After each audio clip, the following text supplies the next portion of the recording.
What's up, everybody, and welcome to the Passionate DJ Podcast. I'm your host, David Michael. This is DJ Axcess. Thank you for being here, sir. Hey, such a pleasure, man. We've already kind of been talking about it. I'm so pumped to be here and just chat it up, talk DJ stuff. Is it okay if I call you Mike for the Yeah, man, session absolutely. here? Absolutely. Cool. So Mike came along. Are you from Columbus? Not originally. So I came down from Akron for Ohio State and then never left. I thought so. So the phone number popped up as Akron, and I was like, wait a minute. So yeah, okay, Columbus cool. is definitely home now, though. Cool. And so this is kind of a weird random session because Tony was supposed to come here and be here with us, and then he called. Actually, what originally happened was we got the dates mixed up. We were supposed to do this yesterday, and then we rescheduled for today, and Tony couldn't make it because he was sick. And so I talked to Trip Turlington a little bit ago, and he was like, "Oh, I'm sorry, man. I'm just not feeling good. Do you want me to come out?" I'm like, No. Not if you're contagious. You just stay home. Yeah. And Mo is out of town, so it's just you and me today. I think that's fine, man. Yeah, we're hanging out, and I'm going to get to know who DJ Axcess is and what he does. So I know that you're kind of an open format DJ, and you do a lot of different things as a DJ. Yes. You're involved in clubs, you're involved in doing weddings and corporate events and all that kind of stuff. But that's enough of me talking. You tell me who DJ Axcess is and introduce us to the audience. Yeah, sure. Been DJing since 2007, just like you said, open format as can be, from, lounges, bars and lounges where I'm playing house music to the club scene where it used to be kind of club EDM, now it's kind of club hip hop. Yeah. And the corporate events, I kind of try to take a modern style on it where you're going to hear songs that maybe presented in a very cool way, or maybe some songs that you don't know but kind of fit the vibe type deal. And then my major breadwinner is weddings, and that kind of fuels everything else, all the marketing for the DJ Axcess brand, all my gear addiction, as you know about, and then things like that. But the ultimate goal is I want to be able to get dropped somewhere, anywhere, with my laptop, a flash drive, and some headphones, and be able to play the party or set the vibe and just entertain the crowd. So that's I think that's probably the best encompassment of what DJ Axcess is. Where did you get your start in DJing? As far as what kind of, were you did club or where were you? Yeah, I actually started out as a dancer for a company that did a lot of primarily bar mitzvahs. So that's how I got into the DJ world. And then one day the DJ didn't show up, and they're like, "Mike, you like music, right?" And I was like, I guess. So the first party I did was absolutely terrible. Is literally my first time behind decks was at an event. So all I really knew was I liked Justin Timberlake and Michael Jackson. So I played a ton of that, and I was like, I don't ever want to go through that again. Let me buy some Fisher Price gear to try and to make sure I can do this. The next time it pops up, and then that's when I fell in love with it, and here we are now, full-time DJ. Crazy. So do you remember what gear you started on? Denon CD players. It was like one of those rack mount units was the company provided. And then my first actual rig that I owned were Newmark Axis 9s, which were your Pioneer 400 kind of alternative kind of. I gotcha. Same kind of deal. And then I had a Pioneer mixer, whatever was kind of the standard back day, but the 2-channel, not the big 800. And went to the Newmark NS7 after that. That's where I kind of got into scratching. Motorized platters were something that was important to me. And then, from there, the TTM 57, the Rain, really started getting to scratching and turntablism there. Nice. Went to the Pioneer CDJ setup, the Nexus 1 setups. I think I'm missing one in between there. I am. The Denon 3500s with the TTM 57. So again, just a larger spinning platter. Yep. And then now I'm finally at home with the Rain 12s and the Rain 72 motorized platter controller, 12-inch vinyl feel. And that's where I feel really at home right now. That's cool. So you mentioned both the Newmark and the Rains, which seems to me that you're sort of like a technologically accepting, forward-thinking DJ, but you also like that motorized, tactile kind of feel. That motorized platters are kind of your thing? Yeah, I would say that. I like the feel of it. Don't get me wrong, I still can do stuff on the CDJ 2000. It just doesn't feel as as right to my hands. I will say. Do you do a lot of scratching, beat juggling, turntablism stuff? Yep, that's kind of what it kind of depends. Like I think my YouTube subscribers and the people who know me best probably know me as a turntablist, and I'll do some stuff at events, kind of depending on the vibe. But turntablism, just I get bored back there. I think you guys were talking in the Q&A, not too in your last episode, where someone had asked, "What do you do during the build-ups to kind of fill in the gaps?" And I've been asking myself that question since I started DJing. So, whether it was scratching, adding beat loops like you were saying, just trying to find ways to stay busy and to stay creative. Seems like you like Serato. Has that always been the case, or did you kind of poke around there in the platform? Yeah, started with CDs. The whole reason I got my DJ name was because I was organizing my CDs through Microsoft Access, and somebody caught me doing that, and they thought that was the nerdiest thing ever. So you should be DJ Axcess. I'm like, all right, be DJ Axcess. Fine. So shout out to Simone if she's listening. She actually gave me that name. That's awesome. But yeah, once I discovered Serato, kind of jumped right in, and then when Flash, when Flash Drive CDJs became the industry standard, I've learned to play on those. But I feel the most comfortable on Serato, just being able to search, having all those like functions, and they're doing some really, really cool stuff right now, just in regards to Tidal and SoundCloud and the streaming stuff. And it's pretty crazy. So I usually rely on like Trip and other people for Serato stuff because I'm least familiar with Serato. So can you maybe give us do you know the update on what that integration entails? I mean, is it kind of the same thing where Algorithm DJ has Spotify integration, and then something was it Tractor I think announced SoundCloud integration recently? I mean, is it just giving you access to that full digital library? 100% at a glance. So and I think one of the misconceptions is that you're streaming the entire time, like maybe as you would if you were listening to a Spotify, a Tidal, a SoundCloud. But what's actually happening is once you select that song and drag it into the deck, you have a downloading maybe 3 to 5 seconds depending on your connection, and then it's on your computer. So once you see it, you see it, it's on your computer, probably in some temporary folder somewhere, and then you can mix it, scratch it, do whatever you need to do with it, and then once you kind of close the program, I assume that it deletes that temporary folder and the tracks you downloaded from there. Is that something that you've messed with a lot? A lot now. The cloud stuff and streaming? Yes. As a DJ? Yes. So I've been waiting for this forever. I thought it would be 2-3 years ago that this would be something that happened.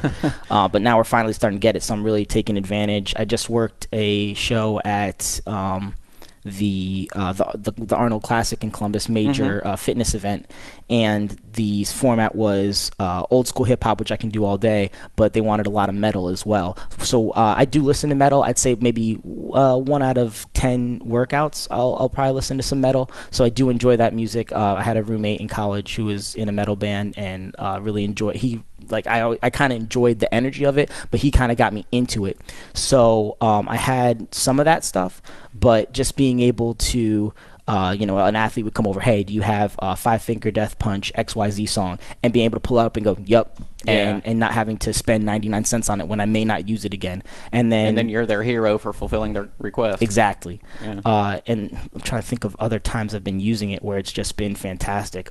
There's built-in playlists, so if I'm DJing a wedding and maybe have like a wireless speaker somewhere that's for a cocktail hour, I can just set, hipster cocktail hour. I can do Rat Pack. I can do R&B, and it's all right there. So the only thing that I'm kind of concerned about right now is they're not 100% consistent with the clean versus dirty versus That's radio. Exactly edit. what Mo Dingo says. Yeah. So once they figure that out, oh boy, I haven't been in trouble yet. You see, he was playing a Sweet 16 or something. And it was like, whoa. But we're getting to the point where I think censoring of music is gonna go out the door in like 5 years, man. I mean, if you've listened to hip hop radio recently, there's not much left that they're taking out. Yeah.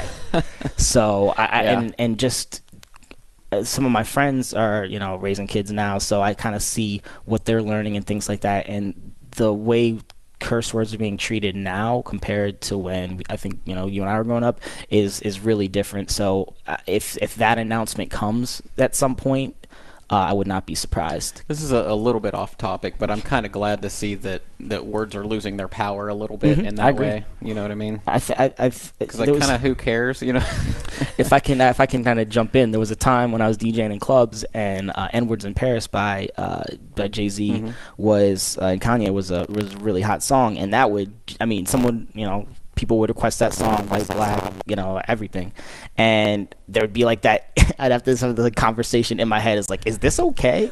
So now I think, you know, it's all about how, like, the meaning behind what you say and you know, the way you deliver it maybe. So but yeah, there was a time when I wonder how many people walking up to you had that same conversation. Is this okay for me to request? No. Yeah. There was no. They were very confident no that they were okay. Yeah, they were very confident this is okay, and gotcha. I'm not supposed to be offended by this at all. And that kind of helped me, you know. Yeah. So I think that if we take the power away from words like that, you know, maybe we'll get to a better place, as long as it's not in a malicious, you know, manner. So when you're using, is it like a subscription model? You sign up for Tidal, and then Tidal has some integration with Serato, and then you have access to the full Tidal library? You got it. It's just like Spotify, $10 a month. And I still keep my Spotify subscription as well, just because I really like their playlist. I like the idea. I think that's probably the most consumed platform for my audience, the people who maybe aren't super mainstream, but maybe like one level deeper or two levels deeper. I think that Spotify is probably your go-to. I love their charts, and their discovery features are really good. I've found, and like better than Pandora ever was. Or I appreciate Pandora though, because I see what they were trying to do in the Music Genome Project. Like, hey, you know, if you like Four on the Floor and songs in this key and we can pick that for you. So I like that. But yeah, I agree that the Spotify user base, if you have X, Y, and Z song in one playlist, this user has X, Y, Z, and ABC. I'm gonna feed you ABC to see if you like them. Yeah, and it kind of has that similar, like how Pandora has Pandora Radio, and it'll kind of try to guess, you know, based on whatever playlist you were listening to. I like that they've integrated that into like a per playlist basis, so that, you know, if I have like a trap playlist and then I have like a house music playlist, that it pretty much knows to stay in its lane if that's what I'm in the mood for. Right. And then so I actually use that a lot as a DJ, because I'll use that to discover you know, like dark progressive house or techno songs or something that I wouldn't normally just be served somewhere. Absolutely. But it's like, you know, because I've listened to a few different artists and labels and stuff, it's kind of, you know, okay, you probably like stuff in this vein. And but I agree that the Music Genome Project and everything that Pandora was based on was really cool from like a nerdy 100%. perspective. You know what I mean? Oh yeah. Just what they were trying to do there. And to take it a step further, I'll be live at gigs pulling up Tidal playlists. You know, if someone requests Five Finger Death Punch, you know, you pull up, you know, playlists that include Five Finger Death Punch, and boom, there's a bunch to play. You drag it up there, cue it up, see if it fits the vibe, and then you can play it. You could probably do 3 of those before a song's up if you're not quick mixing. If you're quick mixing, you maybe get 1 or 2. But typically, if you're quick mixing, you know what you're playing. It's probably something that's on your hard drive rather than going to a streaming service. So in what ways, if any, is Serato limited when you're playing a track from the Tidal library? Like, can you scratch like normal? Can you know, needle drop around? Can you? Is there any lag time involved that you notice? And what's prep like? Can you put cue points in and things? Great question. Yeah, so once you see that file go from, you know, 0 to 100%, it's as if it's in your library on Serato. I can't stress that enough. So yes, scratching manipulation. If you're setting cue points, loops, saving them, when you pull that song back up another time from Tidal, saved it right in there as if it was on your library, which I think is like nuts. How that's really smart, and that's how I would hope it was handled. But I also wonder, so what happens? I mean, I assume it will treat a clean version and a non-clean version as separate tracks, and will pretend like there is no connection there. Correct. But occasionally there are multiple versions of a track on Spotify. I assume that probably occurs on Tidal as well. Maybe it was released on this compilation and this album and then this greatest hits album or whatever. Sure. So does it just keep track of all that separately, and you just have to know which one to load? Is there like a favorites or a tag function, or how do you work with that? I'm not 100% sure about this, but I'm pretty sure when I'll pull up a song again, there'll be like a little dot next to it. You know how in Rekordbox, if a song's analyzed, it'll have like a little dot or some kind of indicator. Same thing, but I'm not 100% sure on that. That might just me be creating things in my head. I've been poking around with these questions because it's kind of the new thing in DJing, and so people who have some experience with it, I want to make sure I ask like what their experience is, because I think it's kind of like everybody's experimenting with it a little bit because it's the new thing. And I'm sure Mo wishes he was here to ask you all this stuff too. But I'm going to be back, man, because Tony can't be here. Please do. I want to come back and mix it up with you guys. And I know he was really looking forward to talking to you and having you here. I have a notebook here, and I have little things here that I have to check off that make sure that I mention, and one of them is merch, and I'm just going to jump that in before we move on because you came prepared. And I did. You were wearing a piece of our merch. And I knew I wanted to grab something from the website, and I was just expecting to grab one of the Passionate DJ shirts that I see you guys wear, and probably it's like on the board behind us. But this is dope. This is definitely going in my festival, clothes lineup. Like I'll probably wear this like everywhere. Just, I mean, you see the coexist. I've always kind of thought that would be the tattoo I get, only with the religious symbols. But after seeing this, I'm like, this. I can see something. I can see something kind of going on with this as well, and kind of in integrating it. So dope shirt idea. I don't know who did the design, but props. I'm glad you like it. Yeah. So for those who are listening on the audio version, the shirt he's referring to, you can get at passionatedj.com/merch. It says coexist. It's sort of like the the bumper sticker or whatever you've seen before that has the religious symbols that spell out coexist. Only this is platforms of DJing. Sure. So you've got turntables and CDJs and USB sticks and things on there. It's actually one of my favorites too, and I don't even have my own. I used to, and then we had John Chappell here one day for a show. I'm not from therapy. Sure. And he was like, I really like that shirt, and I told him he could take it, and then I never got another one for myself. So they're great. Good to see it again. And I actually wore it because I wanted. There was a story that it reminded me of. I was just out randomly for like maybe 12 hours in Vegas for Mobile Beat. I just wanted to check it out. I was already on the West Coast. Just kind of made sense. And stopped by, and there was the Rain 12, Rain 72 setup, which obviously I'm familiar with. And there was a guy killing it. His crabs were really, really dope, crab scratches. And he had a bunch of other kind of cuts in his repertoire. So, I'm gonna go off on a tangent here. There was no one in the Rain booth saying like, "Hey, here's things that you can do. Here's what questions can I answer?" Which I think is crazy. I mean, it wasn't a big conference, but I think that's how you get big. Is you have great experience where people can ask questions and see the new features, because a lot of the people who were trying it were just cutting, and they can do so much more than that. So I went up there, and there was a number of DJs kind of watching, and the first thing I did, I'm kind of a troll a little bit, but I do it out of love, because I think DJs need to be more open to how people play and kind of the way that their styles. But the first thing I did is I turned on the auto scratch feature, and right after a guy doing some incredible crab scratches, I just moved the record back and forth with the auto cut on, and I could just feel the DJs around me just like the salt. Feel the rage just burning into your head. Yeah, so that was the first thing I did. But then obviously afterwards I came back and started doing my regular cuts, and I did my crabs, and I could kind of see him like, oh, okay, this dude actually knows what's going on. He's not just doing the scratch. But I think we as DJs need to be more respectful of how people play, man. I agree, and also to lighten up a little bit, like to the trolling point, like because so many people like. For somebody who owns a brand called Passionate DJ, I sure say that a lot. Like, can we we're all just having fun here, right? Like, who cares? At the end of the day, we are just pushing buttons, playing music. Yeah. I mean, thank goodness we have a platform to do that. But yeah. Absolutely. So we haven't even talked about your experience in the sports arena as a DJ. So I kind of asked you if that was maybe your specialty, because it sounded like you did that a lot, and you said, well, I don't know about specialty, but I do a lot of that. Yes. So can you kind of tell me what it is that you do as it regards to sports Sure. as a DJ?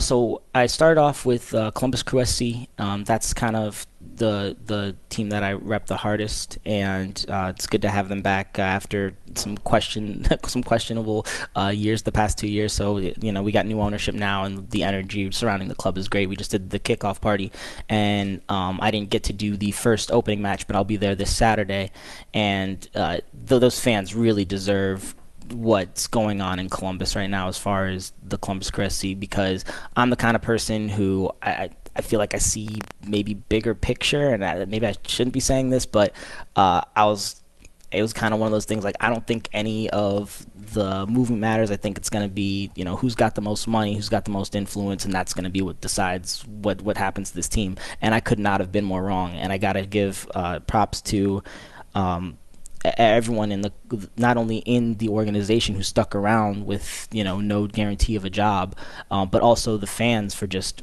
really making it about the team and about the city and about how do we get these people to stay here. So again, props to Columbus Christi. So that's kind of where I started, and then we used to do the plaza as people were kind of entering the gates, and then we transitioned to in-stadium DJ. So now we do an in-stadium DJ and then a plaza DJ for all games, which is pretty exciting because it's more work for people, more exposure, and their format's really great. It's more of an EDM style, so as gates are opening, it's more of what I would call like chill EDM or pop EDM, and then when I get to do my 20-minute warm-up set, they'll have me on camera, and that's what I'll do, like the high-energy EDM, the clean stuff, a lot of Dioro, Hardwell, I'm trying to think what other artists. Not so much Avicii, that's a little bit too progressive, but you can kind of those big room EDM guys.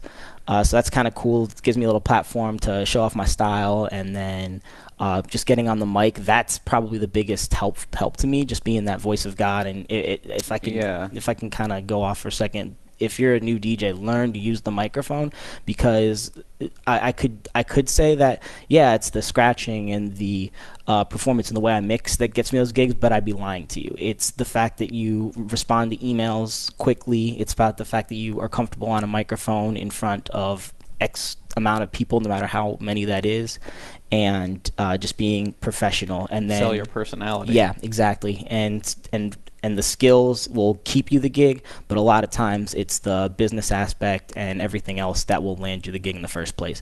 Because, and a perfect example is, I can count on probably one hand the amount of times that people said, we heard a mixtape, we saw you mixing on YouTube, we saw a battle routine, and then book me for a gig. It's an infinite amount. It's like such and such said you were fantastic to work with. Such and such said you reply to emails quickly, and that's where I get most of my gigs. So to anyone listening, that should be a good takeaway. I gotcha.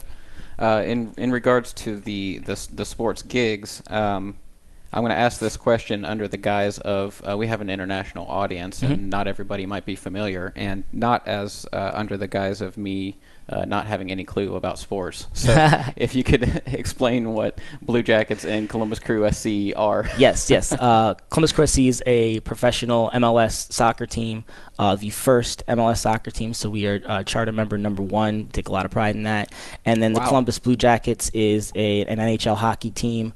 They're looking to make the playoffs this year, so we'll see what happens. I had a much smaller role with them in 2018.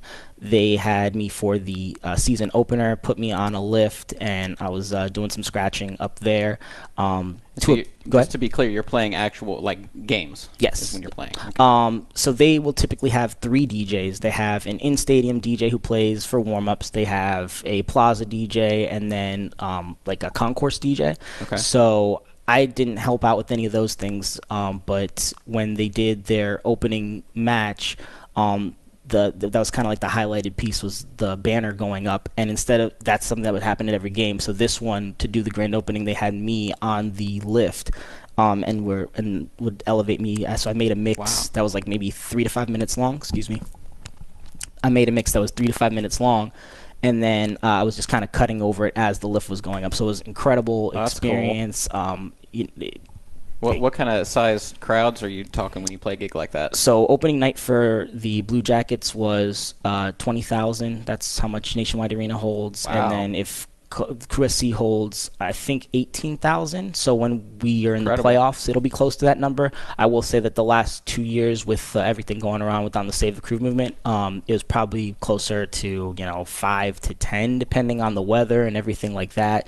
There was just a lot of people. Big crowds. Yeah, oh yeah, for sure. I mean, yeah, but I will say this: it's different than you might expect. I'm into DJing for the connection with the crowd.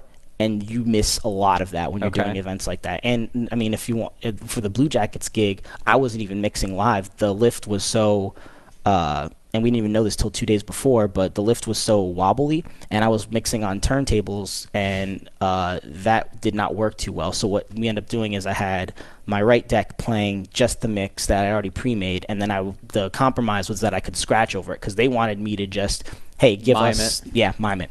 And I was like, I can't do that. So we got to find a happy medium. And an artistic integrity problem there. Exactly. And actually, that was one of my first little YouTube videos, was explaining that.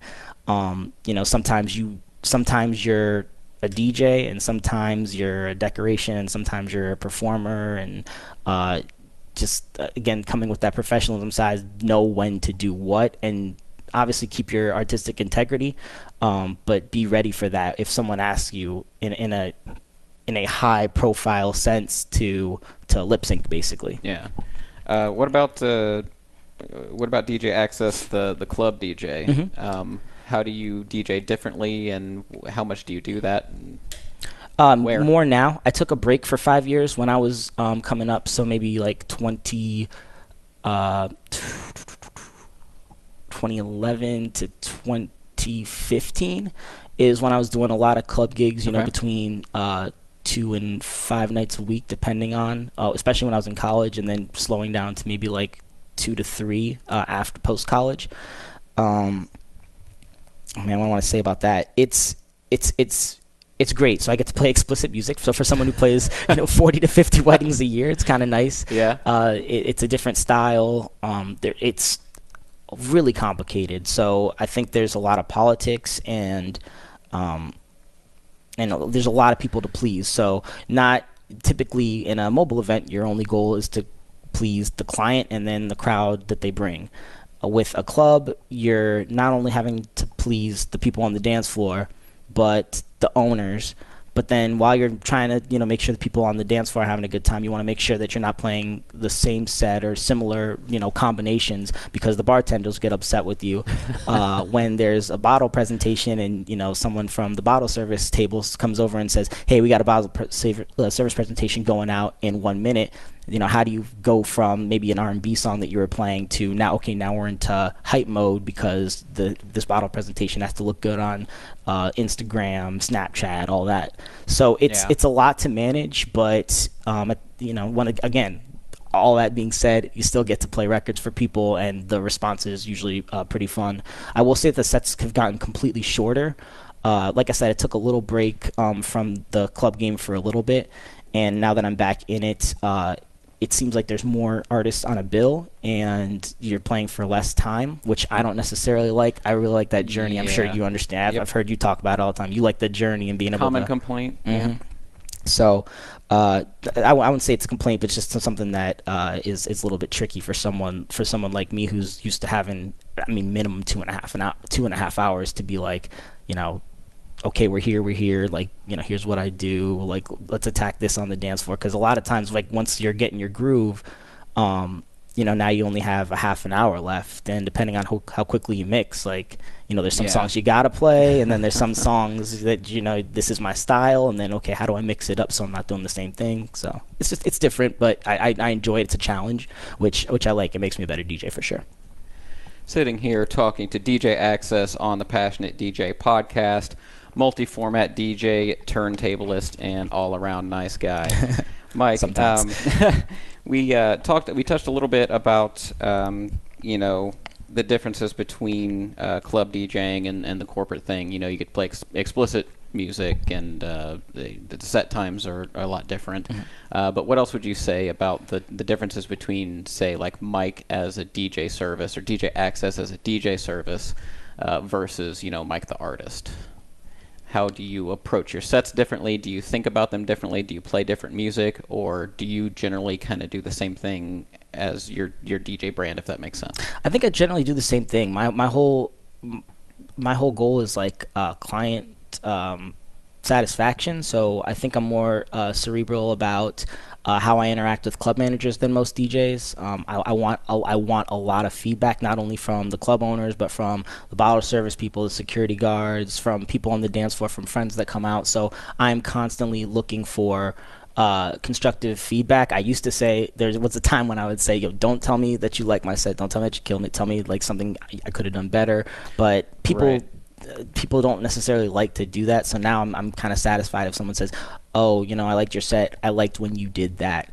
And if I could kind of put my little 2 cents in, I would hope that in the future DJs get better at giving constructive criticism and receiving constructive criticism, because there's times where I'll see a DJ and I'm like, man, if I told them this, I feel like it would really help their game, or not. Maybe that's part of their style. But I think hearing that and being able to process in your head, oh, I hear what they're saying. Do I really want to incorporate in that to what I do? Does that fit my brand? Will that make me a better DJ? I think it's tricky because the more, how do I want to put this? The more close you are to somebody, or the more comfortable you are with somebody, the more harsh you can be in that respect, if Absolutely. that makes sense. The less tact is required, I guess would be the way to put that.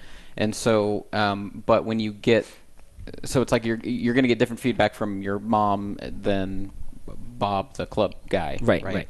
But you're also worried that, to your point, that they're just going to be like, oh, that was awesome. Yeah, dope mix. Yeah, that was great. I'm so proud of you. It's like, cool, but like, is it good? Like, really? Was there anything you would change? What do you actually like or dislike about it? And so there's some kind of weird relationship curve where if you're too close, then you don't get accurate feedback, and you're too far away, you don't get accurate feedback.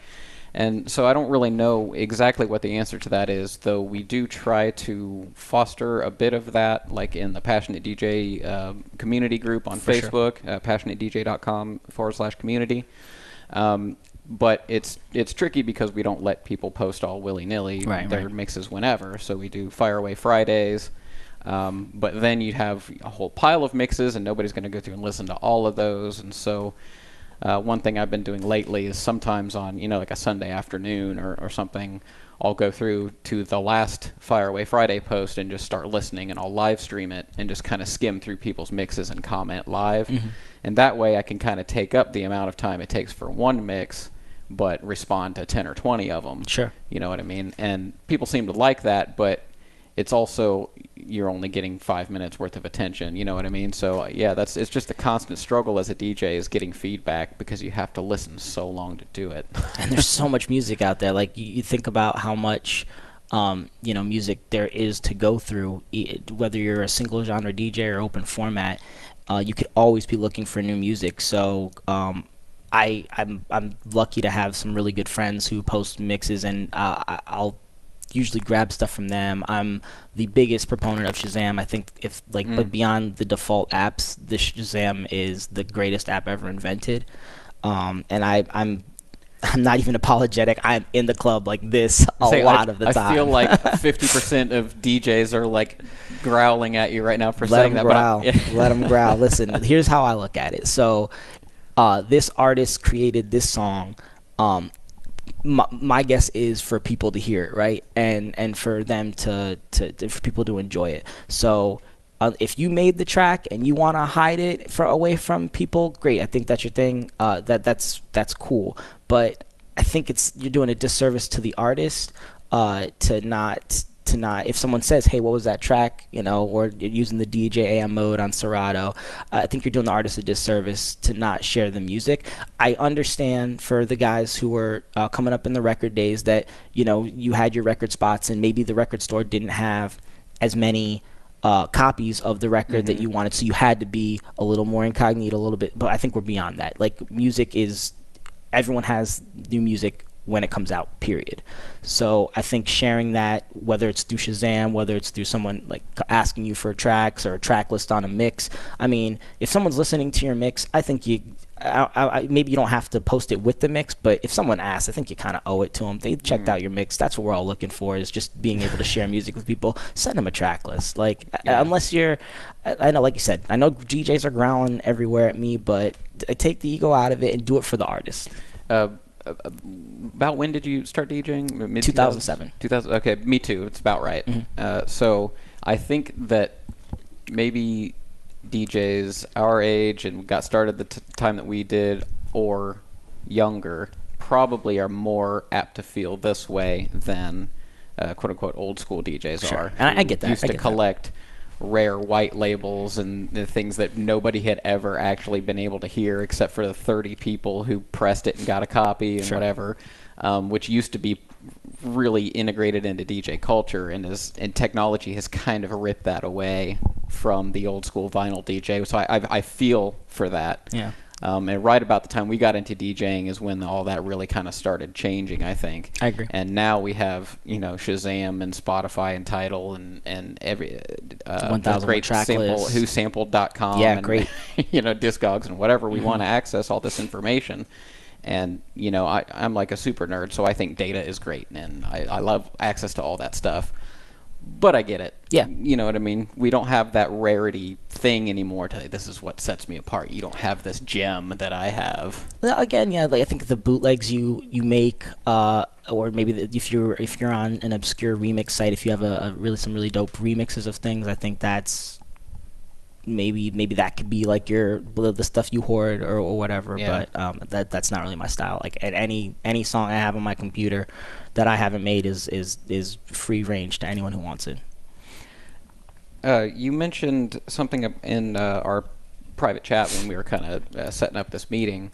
Well, let me ask you first. Do you get it, since you do so many different types of DJing, do you get into visuals at all? Do you do either VJing, or do you get involved in any visual aspect of DJing other than playing the music? Yes. So I used to do, when Serato video was a thing, I was using Smash Vids to mix videos live. Okay. There was a couple bars that would book me for that.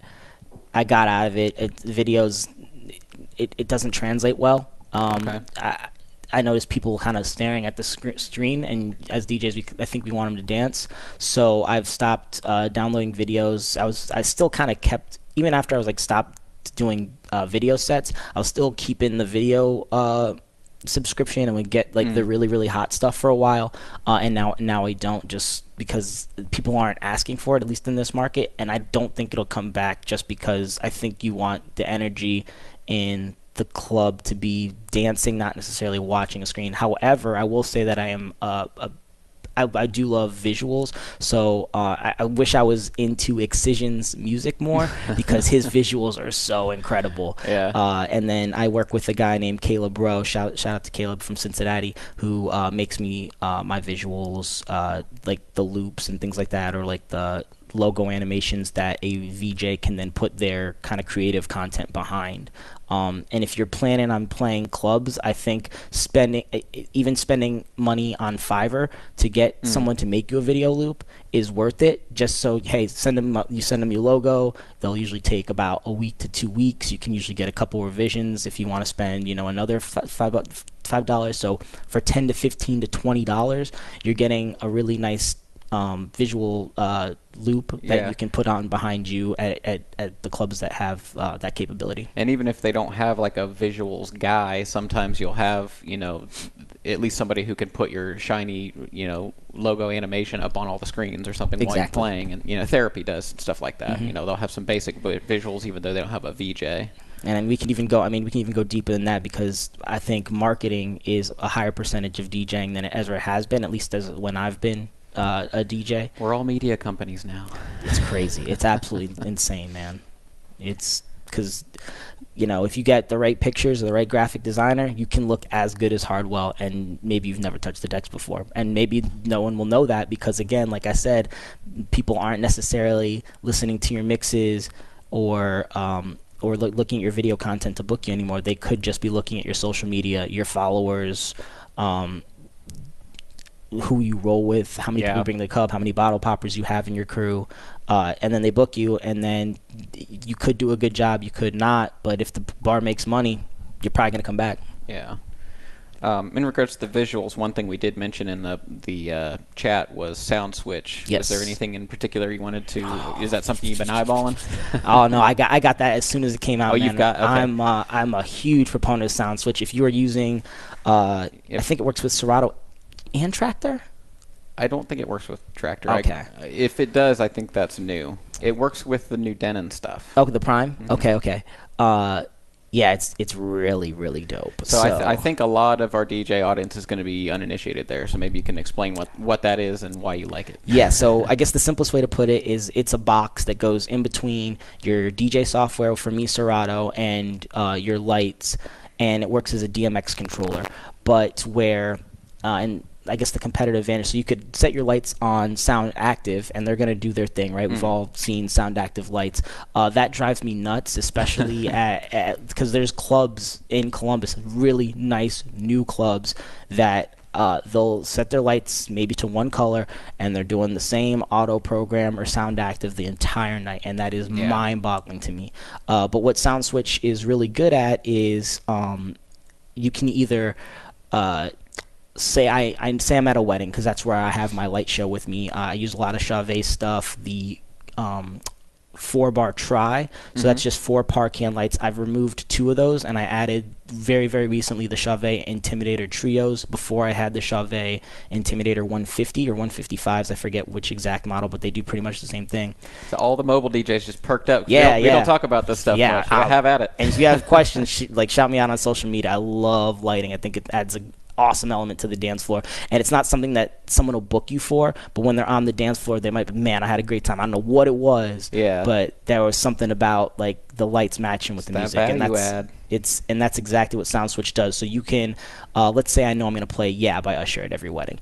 I can drag that into Sound Switch and create a program for that song. So every time I drag it up there, the lights know exactly what to do. It's going to do the strobing when it needs to. Yep, I can set the color. So if you remember the Usher video, it had like a very blue theme to it. So the one I did, I go down to the little color palette, I select blue for the entire show, and then I can do intensity, the strobes, positions. So this is really cool. So with my moving heads, what I can do is I can actually set so let's say I have position 1, position 2, position 3, and so on and so forth. Let's say I want position 1 to be lights going out this way, and then position 2 to be lights going down, and then I'll have them cross and kind of creating this box motion. Well, now at the beginning of every show, all I do is I go to edit position 1 and I put them in a spot that would make sense for the room, and I go to position 2 and I do that, and that might take me 2 to 3 minutes, and now I've outlined the dance floor so that my lights aren't going off into so you Egypt. Sort of calibrate it per gig. Exactly, and that's cool. Yeah, on my old little DMX controller, that would take at least an hour, and I was pretty quick with it. It was one of the Chauvet Obey 40Bs, I think that's what it was called, and it had the sliders and everything. You can go reprogram. That would take probably an hour doing that. And like I said, I was pretty familiar with that. With Sound Switch, 2 minutes before a show, now I've outlined the dance floor. It's not shining in grandma's eye, anything like that. Right. And with the Chauvet Intimidator Trios, the amount of programs that they have with like the rotations and the gobos, it's really, really dope. And then let's say you don't want to go in and set an automatic program for each individual song. There's what's called auto loops, and you can design those. I wish they gave you more of them. I think they give you 4 banks of 8. 4 banks of 8. And you can go in and reset those. So my first bank is like all for chill stuff. My second bank, my lights are set to 1/2 time. So on every snare hit, they're gonna do the next thing that I tell it to. The next bank is quarter, and then the next bank is like high energy. So if I have a high energy song, they're gonna be doing high energy things rather than sitting on the quarter or the half. But check it out, guys. It's incredible, and it's expensive at $500, but it'll save you so much time in programming, like something like a Chauvet 40 or like a Lightroom or Light Jockey. Or the Chauvet Express. It'll save you so much time, and it automatically links with the beat grid in Serato. If I pull let's say I have one of my moving heads doing a program like this. It's doing a sweep. If I pull the record back and it's going like this, as I pull the record back, it's going to go right back to the same position. So you can do some really cool stuff within performance tricks. And I just did a video. I wasn't super happy with how it came out, but I had just gotten the system. I wanted to get some content up on something that I was doing.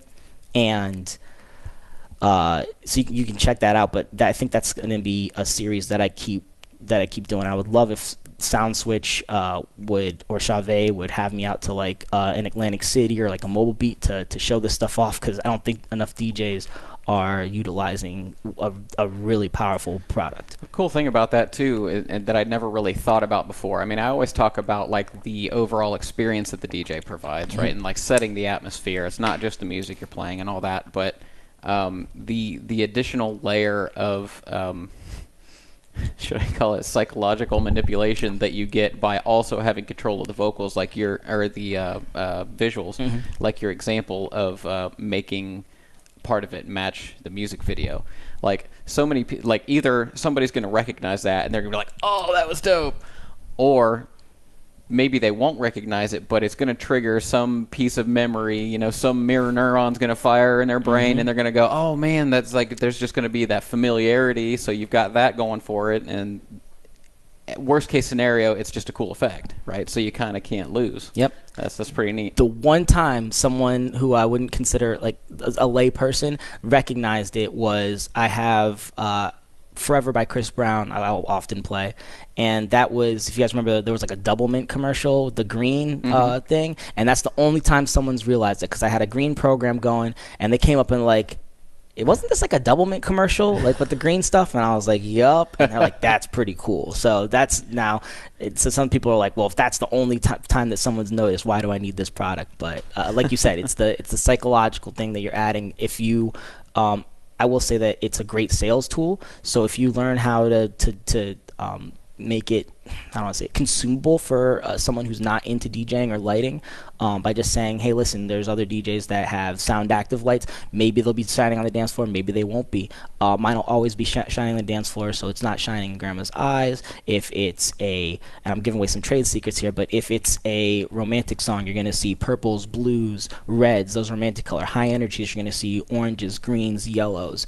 Tony takes a lot of that stuff into consideration when they're planning their three-dimensional shows at Mask. Yes. He talks to the lighting person ahead of time, and they'll say, "Hey, only purples and blues until 11:30, you know, and you know, then you can switch to this, then you can make the moving heads do this." And I mean, that stuff makes a huge difference, especially, I mean, if you walk in and everything's going guns blazing right off the bat, it's just like the music. Yeah. It's you have nowhere to go. There is no 11, right? So then you're just everything's crazy, and then it just kind of, the shimmer wears off, and you know, whatever.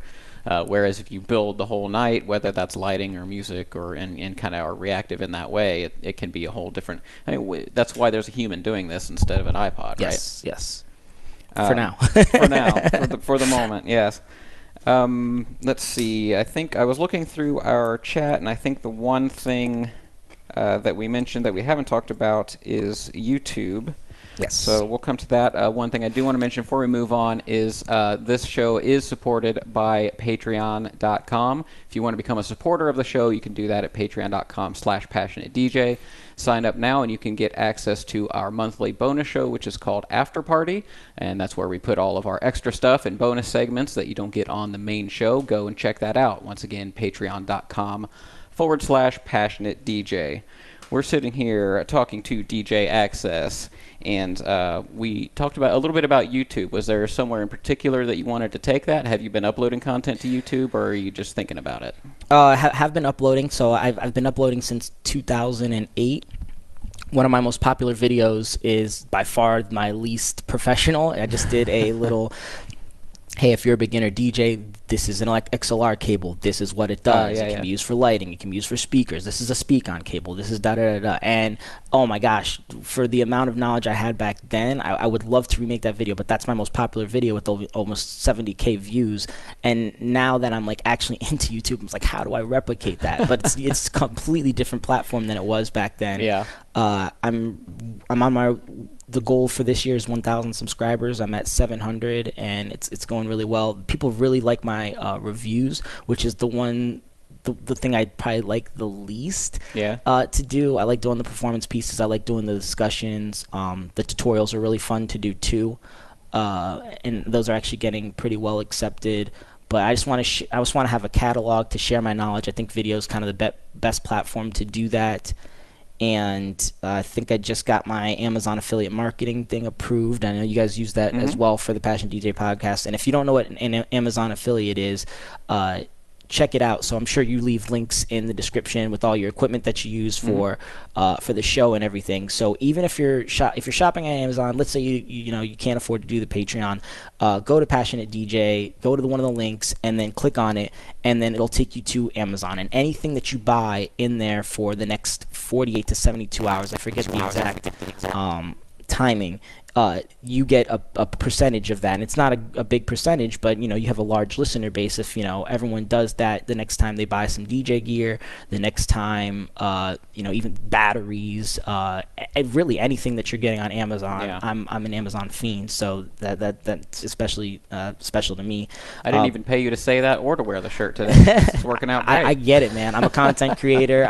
We're in this together. I just appreciate you having me on the show. Yeah, and like I said, that's a free way that you can help out myself or the Passion DJ podcast. Just click a link in Amazon the next time you're buying anything. Yeah, that's one thing that we like about being an Amazon affiliate is that everybody kind of shops there anyway. So we're not convincing anybody.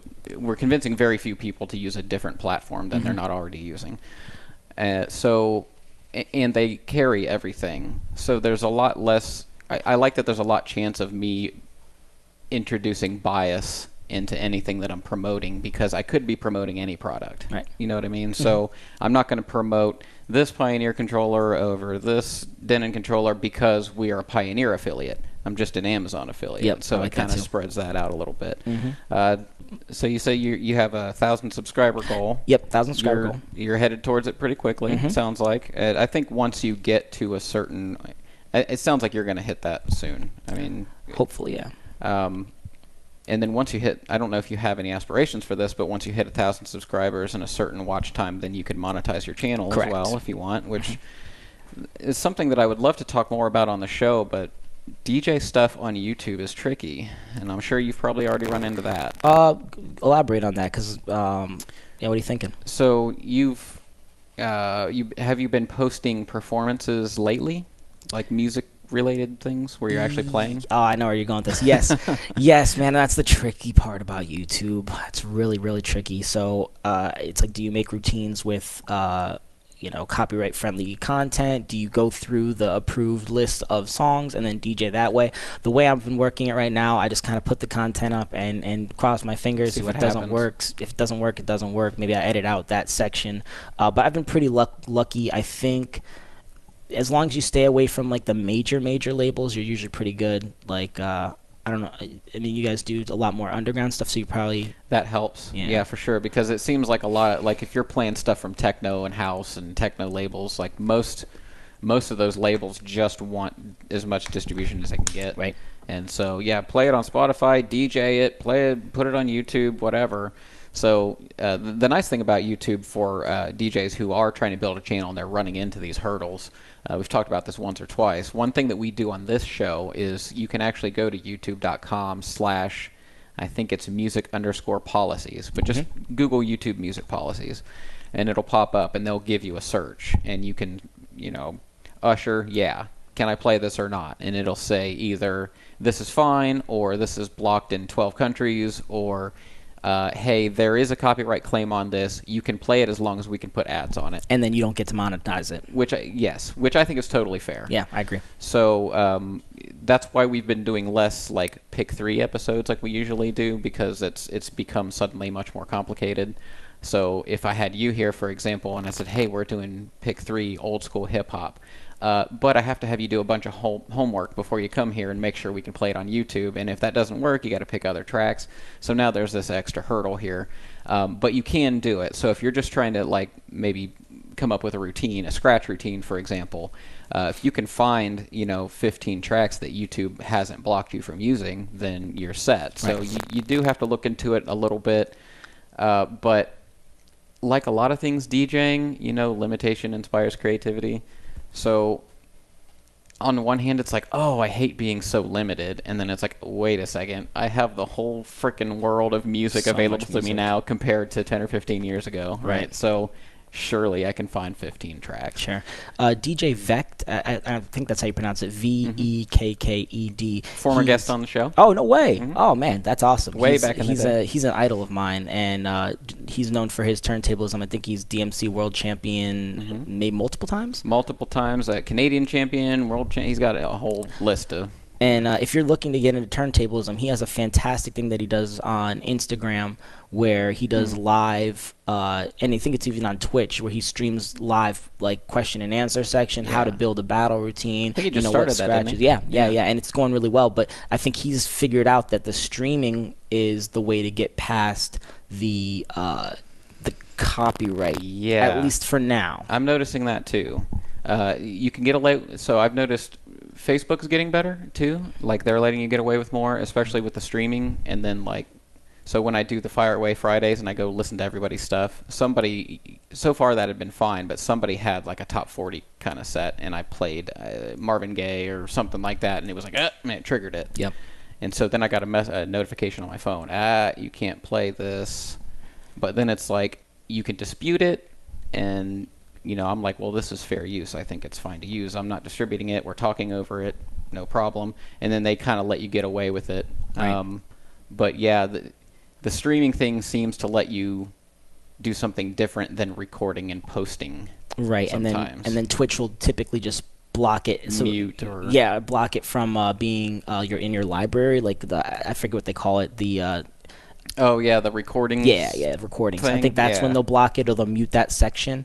The industry is at least trying to adjust, it seems. And I think, so something that's been, that I'm kind of keeping my eye on, I need to make the plunge, I just haven't really had time to dedicate to it, Simplecast. Okay. So it seems like some of these podcasts are using Simplecast to get their podcast on Spotify. Have you started looking at that yet? I have. Actually, Mo Dingo was here last night, and we were talking about, he's got another show, and he just put his on Spotify, and he's noticing some traction there, but I haven't gone there yet, no. And for someone like me I'm a SoundCloud hater, and I love Mixcloud, the only problem with Mixcloud is the community. It's the very small community of mostly creators who are, spending all their time creating and posting and hardly any time listening to other people's stuff. So another audience of DJs. Right. Yeah. And for Spotify, because like I said, so many people are using Spotify to get your stuff up there is great. And I just hope I really hope they figure it out to where they can use like a Shazam type of algorithm to, okay, this song was played for XYZ minutes, that's going to give the artist XYZ percentage of a penny, and start to do it that way, because that's the trickiest thing about DJing. It's like, okay, we're not the content creators, but how do we monetize it? How do we make sure the artist gets paid? So I really hope, it seems like they're making strides. I just hope they find a nice balance. Or maybe like a label can say, yo, you can use this, you can't use that. Or the music YouTube policy section like you were talking about earlier. I would like to see that, just someone really spend some time to go into that, because I find a lot of times you'll be searching and it could be like a hot song, like really hot song, and it's not even, doesn't show up like yes or no. It's like, oh, come on. Yeah. So the thing that scares me about that is like, so I've run into a few of those, and so far I've just said, well, if it's not in the database, they're probably not going to block it. So I put it up, and that's worked. But what scares me is, what if someday, like let me just pick a random example, like not Warner or something, like Dirty Bird. Like let's say we have like a bunch of pick threes, and every time somebody plays a Dirty Bird track, and then suddenly the label Dirty Bird says, we're on the no list. Is it going to go through and blast all of my previous videos? Most likely. You know what I mean? And so that's why I'm like, oh, pick threes are a little scary anymore, and any kind of DJ set is kind of scary. Now there's a difference between an algorithmic takedown and a copyright strike, which is a copyright strike where you actually get a mark on your account, is like somebody has taken some action and said, hey, you can't use this. You got a DMCA notice or something like that, which I haven't dealt with that so far. Not in a while. I feel like it's getting better. So like you said, they'll just there's a lot of abuse of that for a while. Yeah, I agree. Okay, Mike. So, is there? We've kind of gone through the list of topics here. Is there anything else that you'd like to talk about with the audience or bring up before we wrap things up? Yes, I've been talking with DJs. One of my favorite things to talk about is the future of DJing. Okay. And maybe not 5, maybe not 10, but like 15 years down the road. And I mean, you're a nerdy dude like me, David. So like, I'm sure you're kind of following the automation and kind of robotic stuff going on in other sectors. And I want to relate that to DJing. So I want to ask you, and then I'll kind of give you my opinions. What do you think the future of DJing looks like maybe 5, 10, and 15 years from now? Oh, boy. I struggle with that question. I'm used to asking that, not answering it. We did an episode a while back called Will Robots Take Our Jobs? And we talked a little bit about this. I think that we're not going to stop this train, right? So automation is going to continue to happen. The technology is going to continue to get better. The next Shazam-y thing is going to be something else that blows our minds. Yep. We're going to get to a point where we're walking into a venue and the venue is going to know some amount of information about us and is going to adjust the programming in some way, right? Maybe this is for the better. I don't know. But does that take away from what we're doing, I think is probably more the question. So the way that I kind of answer stuff like that is we already have the ability to fully automate everything. We could put a mix CD in and walk away, or mime or whatever, and some people do that. Not really my thing, not why I'm into it, but some people have built a brand and treat it that way. So that if that could happen now, that could also happen in the future and has happened in the past. So, bring on the automation, I guess. Yeah. Because I'm still gonna get what I enjoy out of DJing. So I think that's. Is that close enough to an answer? Absolutely, man. It's whatever you think, right? So I think that if kind of like similar to what you said, I think I could probably teach a computer to DJ. Like if I say, here's a track, here's the one, and maybe it'll take, some amount of people like DJs that work for, say, a Touch Tunes or a Spotify to go in and like set the parameters. But hey, when this song gets to about 20 seconds to the end and it's on the downbeat, start the next song. Create a 20-second fade, a 5-second fade. They already have, auto crossfade within Spotify. And then and do that. Make sure, with the Music Genome Project, maybe there's energy levels of songs between 1 and 5 or 1 to 100. And you want, the next song to have energy level 50% within the range of the next song. Yeah, you put a harmonic mixing weight in there. Exactly. And then if you take it to a next level, what if now when you walk into a club, your Spotify sends you a little notification and says, would you like to connect to the club's touch tunes or to the DJ here? And you say yes, and now either the DJ or a software has a database of all the songs that are liked by everyone who's in the bar. Yeah. And maybe we take it to another level. We install infrared sensors over the dance floor. When the infrared sensors are at a low level, you play chill music. As the infrared sensors heat up, you play medium and then up to high energy. So I would if there's a development team working on that, I would love to like talk about that. And people are like, no, people are gonna take your jobs. Like, if that's not taking any,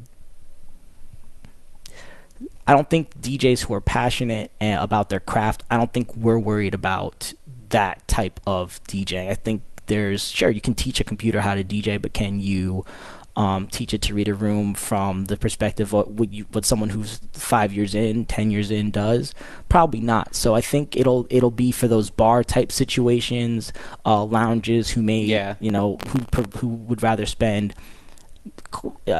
maybe $1,000 a month with touch tunes rather than paying a DJ $1,000 a month. In a situation where it honestly might make more sense to have something like that. I think one thing that could be a negative side effect as far as DJs go is it could make us maybe too reactive to a crowd, which is a weird thing for me to say because I mostly talk about being reactive to a crowd. But, no, I hear what you're saying, though. Yeah, like, oh, the energy level is here, so I should be playing this, instead of it's time for them to do this. And, because sometimes the DJ might take a risk. Now, we're only talking about looking at data. The DJ could react however they want. So they could still do that. But I could see some DJs falling into a very, reactive, it's doing this, so I should do this. X goes to Y.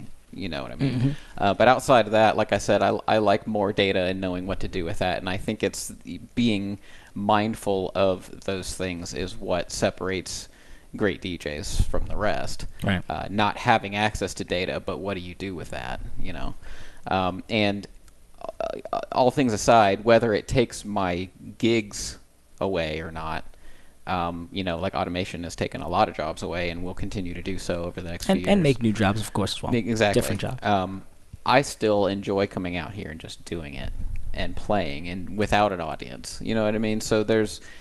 Just like I can go to my computer and print out a beautiful photo and look at it, if I could draw like that, I would still get enjoyment out of doing it rather than printing out the photo. Sure. You know what I mean? So there's a million different analogies like that we could go to, but I think I'm not going to throw it away just because automation's increasing. I bet some people will, just like some people did when we went to digital and sync button and all that kind of stuff came out. Most older DJs just got grumpy about it, but some were like, I'm done. This isn't DJing anymore. And if you don't get that out of it anymore, fine. But I've still got records. They still work. So do what you do. To each their own, man. Yeah. To each their own, 100% of the time. If there's people, if there's not even people, if there's one person who's enjoying what you're doing, take that and just be happy with it, right? Whether it's on vinyl, controller, whatever it is. Even if that person is you. Yeah, 100%, man. Yeah, even more so. Even more so. That's a great point. Mike, can you tell us all of the things, your social media channels, and where they can get in contact with you if you want them to? Yes, at DJ Axcess Music on all platforms, and Axcess is spelled AXCESS. That X is the bane of my existence, but I like my logo, and I think I've built a pretty decent brand around it, so it's not going anywhere. But yes, DJ AXCESS Music on all platforms. DJAxcess.com will send you everything you need, my videos, tutorials, performances, discussions, all that, and mixtapes. I create a ton of content. I have no problem answering questions. All that I ask is do that through a social media platform, just so the algorithm gives me another point on that. Right. That's something that we're all thinking about. Yep. So, but David, thank you so much for having me. I think you can feel how ready I was for this. DJ podcasts have completely taken over what I listen to the car, and I'm a DJ. I should be listening to music, but I'm not. I listen to podcasts, and I love what you guys are doing here. And I heard rumors that there's got some big things coming on the horizon. So best of luck with those. We're working on a lot of stuff, and I'm so glad that you came out, even though this was kind of random and the planning was a little off, and our normal hosts weren't here. Sometimes the more jumbled, unplanned ones are some of the best episodes. So thank you so much for being here, buddy. My pleasure. Thanks for having me, and hopefully I'll be back, and we'll mix some music next time and go from there. Absolutely. All right, everybody, thank you so much for listening. One more time, that's patreon.com/passionate DJ if you'd like to become a supporter and keep this thing going. But for now, this has been the Passionate DJ Podcast. Keep on spinning. Peace.